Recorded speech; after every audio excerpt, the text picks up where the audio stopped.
जापानी संत हाकुइन एक मशहूर जैन मास्टर थे। उनके आत्म संयम और त्याग की तितिक्षा के कारण न केवल वहां की सारी जनता बल्कि सम्राट तक उनका सम्मान करते थे। एक बार राजा का सेनापति उनके दर्शन करने आया। उसने संत से एक विचित्र प्रश्न किया। उसने संत से पूछा, महात्मा जी, क्या स्वर्ग और नर्क वास्तव में होते हैं? सेनापति कहता है, बहुत सारे लोगों का मानना है कि स्वर्ग और नर्क होते हैं और बहुत सारे लोग इसे सिर्फ कल्पना मानते हैं। मैं आपसे जानना चाहता हूं कि वास्तविकता क्या है। प्रश्न सुनने के बाद पहले तो हाकुइन उस सेनापति की तरफ एकटक देखते रहे और फिर उन्होंने पूछा, अच्छा, पहले तुम ये बताओ कि तुम क्या काम करते हो? सेनापति ने गर्व से छाती चौड़ाकर कहा कि मैं एक सेनापति हूं। हाकुइन ने मुस्कुराकर कहा, क्या तुम एक सेनापति हो? पर शक्ल से तो तुम एक भिखारी लगते हो। जिसने भी तुम्हें सेनापति बनाया है वह अवश्य ही मूर्ख है। यह सुनते ही सेनापति का क्रोध फूट पड़ा और उसका हाथ उसकी तलवार पर चला गया। उसने तलवार म्यान से बाहर निकाल ली। सेनापति को ऐसा करते देख वे संत 1% भी भयभीत नहीं हुए। उल्टा उस सेनापति से बोले, अच्छा, तुम्हारे पास तलवार भी है, पर मुझे नहीं लगता कि इस तलवार में धार है। मुझे लगता है तुम्हें मेरी गर्दन उड़ाने के लिए किसी और तलवार का प्रबंध करना पड़ेगा।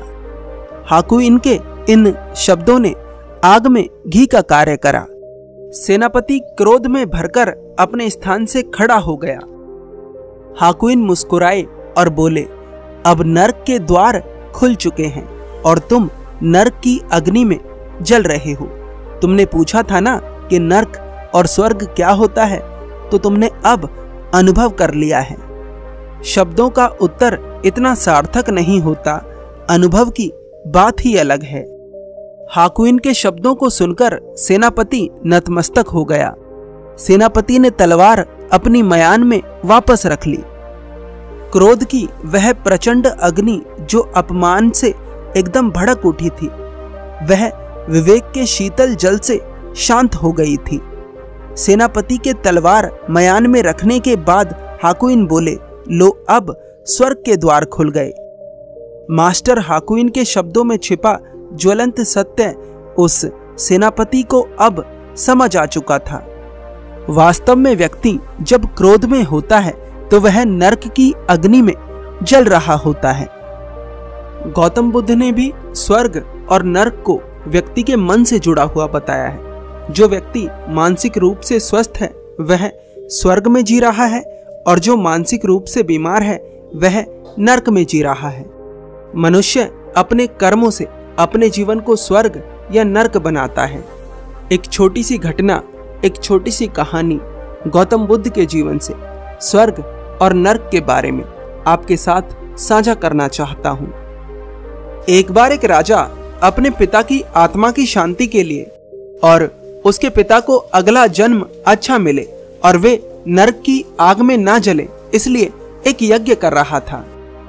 उस समय बुद्ध की प्रसिद्धि बहुत तेजी से फैल रही थी, तो राजा ने सोचा कि क्यों ना बुद्ध को भी यज्ञ में आमंत्रित किया जाए। इसलिए राजा बुद्ध के पास आमंत्रण भेज देता है।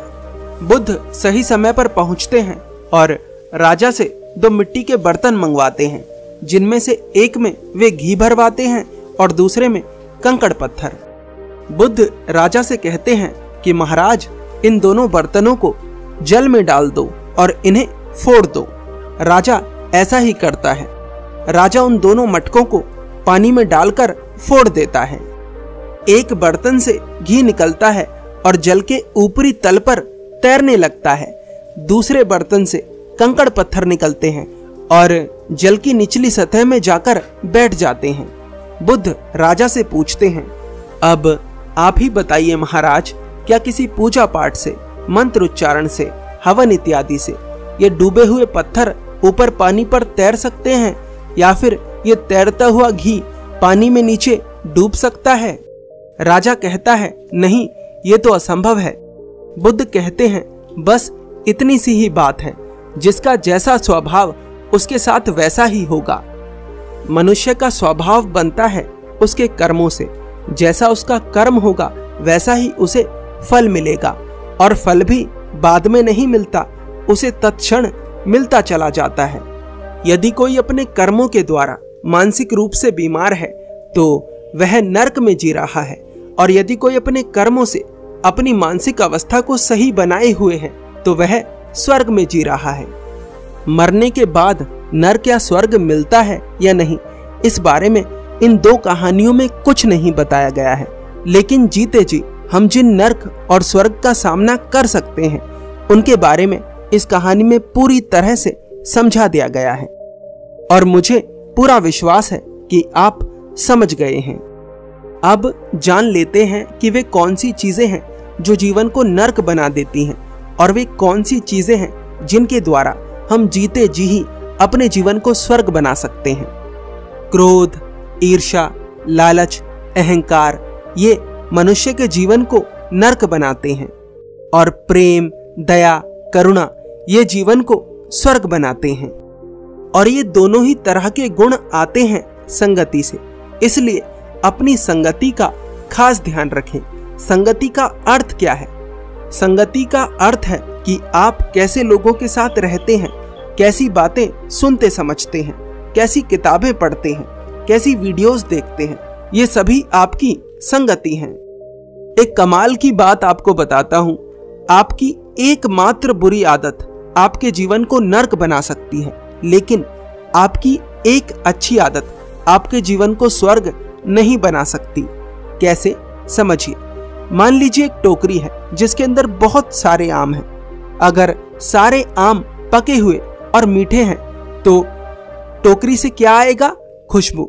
लेकिन एक आम भी अगर उसमें सड़ा हुआ है, खराब है, तो टोकरी से क्या आएगा? बदबू। तो ये समझना आवश्यक है कि अगर एक भी बुरी आदत, एक भी अवगुण हमारे भीतर रहा तो जीवन का नरक बनना निश्चित है।